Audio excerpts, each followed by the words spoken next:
Hey, FreightWaves fans and friends, ladies and gentlemen, we are joined today by several interesting key market analysts telling you what's happening today. So it's great to be with you again. This is my favorite time of the day. Today we're looking at, it's wintertime. We're looking at the strange things going on with weather. And then we're gonna follow that up by looking at volumes. Is there reason to be optimistic or bearish right now? We're gonna find out in just a moment. And then we're gonna follow that up by drivers and carriers. What can you be doing to take advantage of what's happening right now at the beginning of this new year? So, Nick Austin, great to have you with us again. And tell us what's happening. Chad, there is just messy weather everywhere. It's just, it's horrible. Not just rain and snow and freezing rain, it's wintertime, so we expect to see that kind of messy weather. But especially in the Northeast, up in the Pacific Northwest, there's also very windy weather to talk about. But first we'll talk about what we can actually see on the map, which is the precipitation. And we're expecting... it's exciting times for you right now, right? Winter is a busy time, I tell you. It really is as far as the weather. We have rain, snow, freezing rain, lots of just slushy and icy conditions. Stay out of Seattle. Right up in the Pacific Northwest, especially in the Spokane area and the high elevations of the Cascades, which are east of Seattle as you head towards parts of central and eastern Washington state. We have heavy rain that later today and tonight will be heading into Northern California from San Francisco all the way up to the Oregon border. There could be some areas of minor flooding, maybe some roads blocked by winds knocking down trees and power lines as well. And a lot of the high elevations, we're talking wind gusts of maybe 50, 60 miles per hour. Where is that again? In the high elevations of Northern California. Wow, the left coast. The left coast, that's right. And the Sierras in the Sierra Mountains in eastern California, Lake Tahoe area, they're going to get slammed by a lot of snow and a lot of strong winds again tonight as well and into tomorrow. Today, there's also really strong crosswinds, just powerful winds from the Dakotas all the way down through the Ohio River Valley, across the Midwest, and even into the southern Appalachians, western North Carolina, right along the Tennessee border. Nick, can I ask you a question? Speaking of winds, why do they call Chicago the Windy City? A lot of people think it is because it does get really windy there in the wintertime. That's what I think. But the story that I've heard is it's not called that really because of the weather. It has something to do with politics. I don't know all the details. The back and forth from way back. Lies. That's right. Okay. Well, thanks for telling us that. So, and more snow and rain up in the Northeast, but they're used to that this time of the year. And as you predicted, the Northeast getting hammered by the snow. And there'll be more of that tonight. Okay. Yeah. So generally, there's no place that you should be driving right now. Just stay off the roads. No, just about. we've got like, but it's like actually a somewhat hot market there. It's like pale blue there. That's right. In Seattle. So somebody's trying to get some freight up there in spite of the difficult conditions. That's right. Those have to be extra careful. All right, thank you, Nick Austin. You appreciate that. So we've been hearing some, kind of like a crosswinds of analysis lately from different brokerages that we've been talking with at FreightWaves. Some are starting to sniff an optimistic, bullish horizon of really like increasing volumes, matching what they did, the craziness of last year. While others are beginning to, by contrast, get a little bearish. They're saying, hey, it's getting, you can get all excited, but, not so fast. So right now we are joined by our market analyst, Michael Crosby, known as the Wonderful Wizard of Croz. And so Croz, tell us about what we're seeing right now in volume. Absolutely, Chad, and thanks for having me back. So we want to talk about volume, and while we do survey the whole U.S. right now, United States volume for the whole country, you just want to pan out and look at the whole 2018 there. So while we do like to survey a lot of brokers, and one of the brokers you were talking about that we surveyed has actually been up year over year, and as we know, like 2018 was a tough year to beat. So 2018 was a pretty good year, especially for brokers who thrive on volatility and everything, and they're up. Right. So what we're looking at here is the actual numbers, so we can draw our own opinions. And you've got a baseline view here. Yes, baseline view. So we've got it set at 10,000, which is where we actually started the index back on March the 1st of last year. Okay. And that number is only significant just to, set the index where we're going forward. So what I wanted to talk about is if you look at these holiday ravines, I'll call, you look at the dip in volume. This is Memorial Day, 4th of July, Labor Day. We have look at those troughs. Thanksgiving over here. See how it kind of dropped down? Looks like the state of Florida there. Yes. Here we have Thanksgiving and New Year's. Oh, okay. Yeah. Okay, and then look at it picking back up. It is picking back up. So what we've noticed is normally our volume index is on a 7-day moving average. Yes. Just to blend it out. If not, it would look like the heart monitor after I had a case of Red Bull, right? It's going to be really volatile. We want people to be able to kind of look at it and see, just get a bigger picture, basically. Yeah. So if you kind of look closely at each one of these ravines, because this is an average, we will see, like on the 4th of July, you'll see a big dip in volume on the actual day. But continuing 7 days through, it goes, kind of keeps the same level. Especially over here on Thanksgiving, volumes were extremely low, and they continued to get lower until that 8th day. So today is January the 8th, so we're looking at the 7th data, so this is the 7th day. So this is the anomaly over here. This is our other indication that volumes are really going up. We haven't even made it to the 8th day yet. Right. But yet we're already coming out, so the actual numbers are bringing that average way up. How do you think it's reasonable to assume within another week or two we're going to be at our baseline average? Probably close. I mean, right in here, you kind of have an area of support here in October, November, around the 9,500 level. So technically speaking, you could see it return. I would expect it maybe within a week. Okay, as soon as that, looking very optimistic, and that's very exciting. And you're going to show us another chart now. Yeah, this is a tree view. This is one of our watch lists that we have. So I actually have the market shares pulled up for each of the key market areas. So explain to us this map, the colors, the values, like what's going on. So this is, of course, the market share. So if you look at Atlanta over here, 4.48, that means that Atlanta, Georgia market is roughly 4.5% of the total market share in the nation. And it's at the top because it does seem to be the highest. Yes, so, I did sort it. So gotcha. If you're a carrier looking for like a place to send your trucks, obviously if you go down to the very bottom, you're going to see, Bismarck and some of the smaller markets. So if you want to, go somewhere we're going to have more than just a load, basically you can look at these. And the highlight, the color, of course, is the change in value. So you can see Atlanta hasn't really done much. It's not really up or down because it's gray. Yeah, not a lot of relative change. Not a lot of relative change. Okay. Ontario and Joliet, Illinois, those are the number 2 and number 3 positions there. Those are down.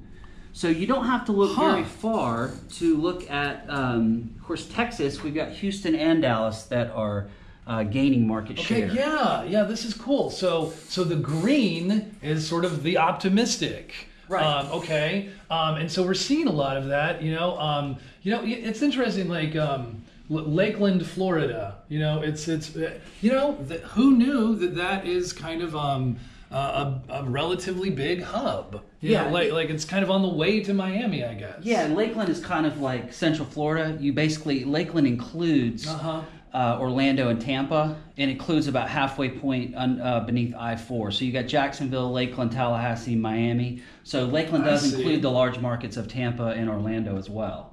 But this, obviously if you're a shipper, you can't change where you're located, but you can see where the volatility is. Shippers might be looking for a gray or, some more stability. Carriers might be looking for green if they're looking for loads. Brokers are looking for volatility. So it's useful for whoever's looking at it. But it's, you can sort it however you want and look at the colors. It's a good way to see it at a glance. That is very helpful. Thank you, Kraz, for bringing us another update on volumes and what's going on right now. Seems like he's feeling a little optimistic. We'll see. And finally today, we're joined by market expert Dean Croak, who's going to tell us about what drivers and carriers could be doing to prepare in this, sort of balanced time between, capacity and volumes. So, Dean, did I say that correctly? Yeah, you did. Thanks, Joe. So right, this time of the year is a pretty quiet time for most shippers and carriers and brokers. It's a time to do a lot of repetitive maintenance work. For truckers, it's a great time to do some preventative maintenance on trailers and trucks that might be sitting idle. So my suggestion today is we look at the market that's kind of in balance, where capacity is reasonably high, volumes are pretty low but starting to trend up. What I'd be doing if I was a fleet is starting to look at opportunities to do some preventative maintenance before things really get busy. So if you have a look at our HOS 11 ticket today, you can see that the numbers of hours drivers are driving on line 3 of their electronic log are actually quite suppressed compared to what normally happens during the year. In fact, they're down about 6%. This is a cool chart. Right. Also, and I'm sorry to interrupt, but tell us about the index that we're looking at, please, Dean. So a driver's log has 4 lines, maybe 5 if you include personal conveyance. So this is line 3, which is on-duty driving. Oh, right. So with the new ELD device, the telematics device triggers, once you go over 5 miles an hour, it automatically triggers the telematics device to record every minute you're driving. Yes. So it's how they record the hours of service driving record as part of the regulation. We have looked at this chart before, and this is incredibly, for all their 11 hours of on-duty time. This is the real interesting thing here is a driver theoretically has 11 hours to drive every day, but on average they're only getting 6.38. So they're actually leaving well over 3.5 hours on the table. The question is why? Yes. It's got to do with traffic, shipper detention times. Shipper detention is a big issue because now every minute you're sitting on a dock comes off your 11 hours. Is it getting better? I mean, after such a tight time of capacity last year, you would think shippers would be getting on board. It is. Anecdotally, we're hearing that shippers are improving because last year when capacity was constrained, a lot of carriers were walking away from shippers who didn't want to help get their trucks on and off the docks quicker. So what you see here is on the chart, you can see an average of about 6.8 hours. So anecdotally and from our data perspective, we talk to truckload carriers, most drivers in the truckload sector get about 6.8 hours per day rolling, which is great if you're getting lots of miles, but if you're sitting on docks and not being paid, it becomes an issue. Okay. So right now, what you see is that the drivers' hours are about 6.38. They're down about 6% on when it's busy. So as Michael talked about volumes being decreased, drivers aren't driving as many hours each day as they are when it's busier up here during the peaks. And could you explain, it looks, somewhat volatile here. It looks like some kind of torture device. Like what is happening? So, why does it so consistently go up and then down? Right, so this is a weekly cycle. What you see is that hours of service volumes spike on a Wednesday when trucks come in on a Sunday, when freight volumes are lowest on a Monday before the manufacturers and shippers start pushing freight out, trucks will come in for Monday deliveries, but then sit and maybe sit overnight, not get as many loads, have more dwell time in between loads, and then hours of service rolling time picks up Tuesday, peaks on Wednesday, and then drops off Thursday, Friday, and then drivers tend to have their 34-hour break on weekends. Gotcha. So this is kind of a weekly cycle, what you're seeing here. But if I could break it down to a week, you would see hump day would be Wednesday, and then it would flatten out towards the end of the week. Right. Okay. Excellent stuff. Right. What else are we going to be checking out? So I want to talk about the opportunity when the market's kind of in this quiet period right now. Mm-hmm. My advice to shippers with private fleets and truckload carriers with lots of trailers per powered unit, I would be looking at this opportunity to do lots of preventative maintenance on their trucks. And what I wanted to talk about was the disparity between states when it comes to violations, because not all states are the same. And what's important to remember is that if you've got, say, 3 or 4 trailers for every powered unit, you've got half of your lights and brakes and wheels sitting on a trailer. That's the first thing a state trooper sees when they come up behind you. It's an ideal opportunity for probable cause to pull you over for a violation. So now's the time to be looking at trucks and trailers and doing some preventative maintenance and fixing all of those things that normally go wrong once you're under dispatch. So not all states are created equal. Right. Shocker. Well, look at this crazy graph here, and it's this index, VIOH. Yep. You're looking at total violations per state miles in thousands of miles. Yep. In Maryland, you're looking at a worst offender state. Okay. Right. So just in general terms, when we look at CSA data, which is the compliance safety data, we can see that the states of Maryland, Texas, Missouri, New Mexico, and California, from a pure volume perspective, they account for about 54% of all violations. So 5 states account for over half of all the violations. You heard it here first today. Right. But not all states are created equal, because different states have different levels of enforcement. Some of it's created by truckers who have offended people from certain times, and they're targeted more often. Other state troopers are more aggressive on certain violations. So what we see, though, is that some states, given their size, have a disproportionate amount of violations per 1,000 lane miles. So what in the world is the deal with Maryland? Well, so it's their violation rate per 1,000 miles. When we normalise the count of violations, they rank 43rd out of 48 states in terms of total miles. They've only got 71,000 miles compared to avoiding them. Texas, which has got millions, right? But their violation rate over here, Maryland's violation rate per 1,000 miles is 70% higher than California and 30% higher than Texas. So you say, okay, how come the smallest state, one of the smallest states, has the highest violation rate? It's got to do with population density. It's got to do with the number of highways. We've got 70, 95, 301. So there's a number, and there's some different inspection points around. But generally speaking, it's kind of the home of our government. I think you've probably got a lot more enforcement officials out there. For some reason or another, they are far more aggressive when it comes to checking motor carriers. I guess I would be curious, and I know we can't necessarily pull it up right now, but I'd be curious, like, what a Virginia is like, or what a Rhode Island might be, because for those same reasons, the proximity, the density. But I don't know. Yeah, the point that we wrote about this in our deep dive on Saturday is that if you've got in-cab communication, these are the sort of states you want to be geofencing. You want to be sending in-cab messages to your drivers on their at the end of their 10-hour break, as they do their pre-trip check. They need to be looking more diligently at things like brakes, tyres, wheels, 7-pin connector, making sure all their lights are working, all their tyres are inflated, there's no visible ply within the tyres, all their mud flaps are organised as they should be, all their line delineation markers around the trailer are in place. All those things. Easy for you to say. Right, well, but so, if you think about it, one of the reasons it affects your pay, and this affects driver retention, is every time you get pulled over, you could lose an hour. And with ELDs, you've lost 50 miles. If you're getting paid per mile. So spending an extra few minutes making sure your trailer is right is actually a really good way to improve your pay. And now is the time of year to do that.